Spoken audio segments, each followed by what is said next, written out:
J'ai eu 17 ans très longtemps. Ma vie se vouait aux explosions, à l'éclatement, à commencer par le mien. Cerveau et boyau me semblaient porter l'ennui des choses trop bien rangées. Il fallait rompre dans des cris de violon désaccordés. Ce fut fait.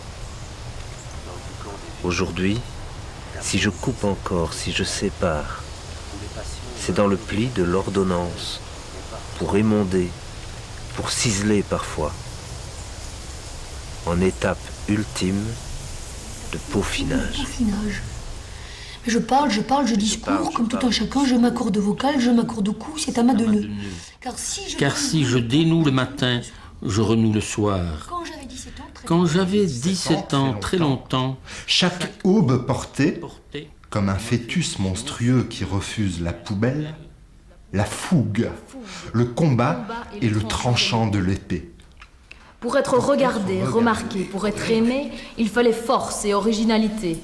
J'ai alors brisé toutes les lunes de verre, les dunes de mer, la thune des pères. J'ai enfourché le balai de sorcières. Je me suis enivré des tempêtes. J'ai suivi des passions de jeunes techniciens, celles qui démontent systématiquement tous les mécanismes croisés. Je me suis battu avec le bleu, malgré le respect qu'il m'offrait. J'ai cassé les effets de la nacre, de l'opale, des marées, des cocotiers, les automnes monotones et les doigts de fée. J'ai aussi frémi à l'idée d'Aïr, Hallyday, Goldman, Beethoven et Chopin, les 12 zéphyrs, les nuits de Chine et le divin. J'ai scandaleusement joui de l'effet de serre, apothéosé le réchauffement de la planète devant une cour de pépettes. J'ai même poussé le bouchon de la fête, le pinacle du carnaval, jusqu'à briser l'idée même de briser les chaînes. Et j'ai encore brouillé les pistes, mêlant adroitement contre-pied et contre-pied de nez. Je chantais que seule la surprise fait avancer la pensée. Et je cachais sous ce chant le plus précis, le plus subtil, le plus machiavélique. Des plans de marketing. On m'encensait, on me condamnait, mais on m'écoutait, mieux, on me commentait. Il y avait autour de moi une effervescence des plus intenses.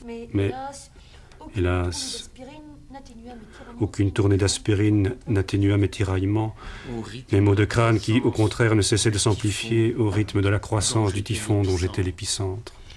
C'est alors que j'ai croisé Supervielle et Perrier, qui m'ont offert en silence la musique et le verre d'eau. Jules et Odile Longeant, dans leurs murmures calmes et discrets, m'ont insensiblement, délicatement ramené aux amis inconnus à la promenade. Dans le boucan des villes, la poésie serait-elle un hôpital? Où les patients, malgré les fatigues extrêmes, ont parfois encore quelque part des refus enfouis, péris. Il souffle alors, mon Dieu, pourquoi m'as-tu abandonné? Je serai sage, je ne dirai plus rien, je ne dirai plus que le rien, les petites fleurs et les oiseaux, le soleil et les étoiles et le printemps. Je crierai je t'aime plusieurs fois par jour et le soir je les chuchoterai encore dans l'ombre des prières. Mais tout peut toujours arriver.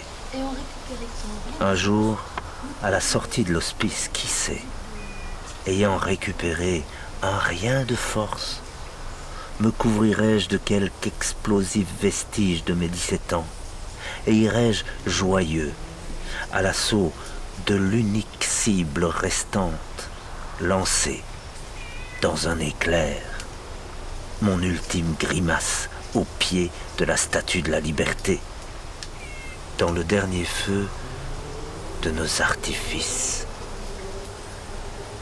de nos spectacles.